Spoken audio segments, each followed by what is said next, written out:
Call of Duty is probably the most popular first-person shooter video game ever invented. It's got a huge following, but it's facing some issues right now with their embrace of woke culture. One of their most famous players, a guy who goes by the name of Nick Merks, he tweeted out one little innocuous statement with regard to Gay Pride Month. It was this: they should leave little children alone.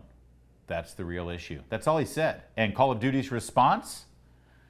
Due to recent events, we've removed the Nick Merks operator bundle from Modern Warfare 2 and Warzone store. We're focused on celebrating pride with our employees and our community. Wow. Now, listen, I love video games. I'm a gamer, but I like, fantasy-related games like Skyrim and Dragon Age and Fallout 4. But this guy is full of testosterone. This guy is all about the kind of first-person shoot-'em-up guy. Like, what's your favorite game series? My favorite is The Legend of Zelda. Legend of Zelda. All right, so we're both kind of wussy here when it comes to our gaming, but we can shed a little bit of light on this. What are they thinking, I think the issue here is that he made a statement that is not controversial, right? I mean, I would think not. In relation to what is going on with the conversations at schools, with what type of content can be found in public school libraries, that's a perfectly fair statement to make. He didn't say something like, I hate gay people. He didn't say something like, I hate trans people. He just said they should leave the children out of it, which is perfectly fine. And also, by the way, I've got to think that the average player for Call of Duty, not to stereotype or anything, but they probably agree with a statement like that. I mean, what does it take not to agree with a statement like that? I mean, I've written a piece on this where we basically discuss how the advent of this type of content in games creates yet another avenue for people who are already maybe not a fan of this stuff to just go even harder, right? I mean, you have never heard some of more vile content than if you've been in a Call of Duty lobby waiting for a game to start. Why would you willingly subject yourself by showing your sexuality or saying that you're gay and doing all this stuff? It just seems like a mix made in hell. I don't quite get it. Activision, the company that publishes Call of Duty, they put out their own tweet supporting Pride Month. Here's the tweet here, and it's kind of telling, actually. Activision embraces the beauty and strength of diversity, equality, and unity. We're all used to that. But look at this. We aim to foster an inclusive, supportive, and judgment-free environment. Now, hold on a second. I mean, listen, I'm no expert in Call of Duty, but I've seen the game. I watched gamers play it, and I have played it a few times.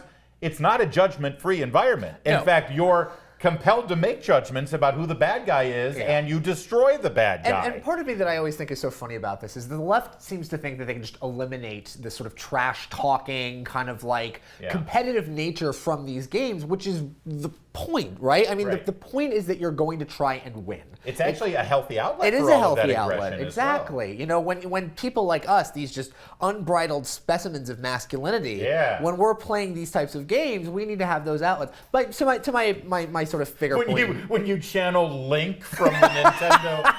Yeah, that is really a great outlet for you. Right. Riding your unicorn. You know what? He doesn't have a horn. He's just a regular horse. All right. But to the point being that I don't quite understand why Activision and these gaming companies seem to think that they can eliminate these very natural and frankly healthy outlets for people to play with. It doesn't make sense to me. Well, and there's also frankly a corrupting aspect of this. If we could go back to Nick Merks' original tweet, the tweet that got him in trouble, that got him canceled from Call of Duty, let's look at what he said.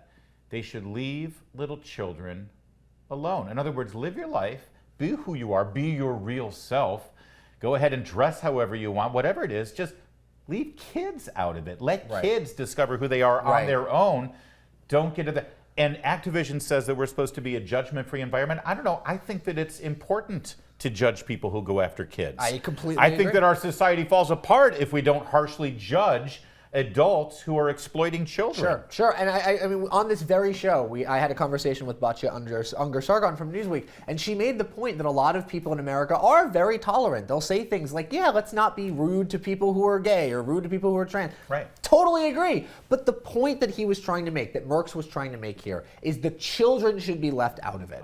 If your video game is now pushing LGBT propaganda, you are not keeping the children out of it. Which, by the way, Call of Duty isn't. It's actually steered clear of that stuff for the most part. It's find the bad guy and kill him. All right, real fast. How does this resolve? Because now there's a boycott. There are other players who are removing themselves from Call of Duty? Absolutely. Do the people rise up? Is this a Bud Light situation? I think they're going to back off. I cannot imagine that an audience that is already primed to be anti-woke and seeing some of the biggest celebrities in the game back off. I think they're done. We'll see. The difference is if you boycott Bud Light, you've got like 5 other light beers that taste exactly the same. There's only one Call of Duty, and I don't know if people are willing to let go of it, but we'll watch it. In the meantime, we'll see you tomorrow on the radio.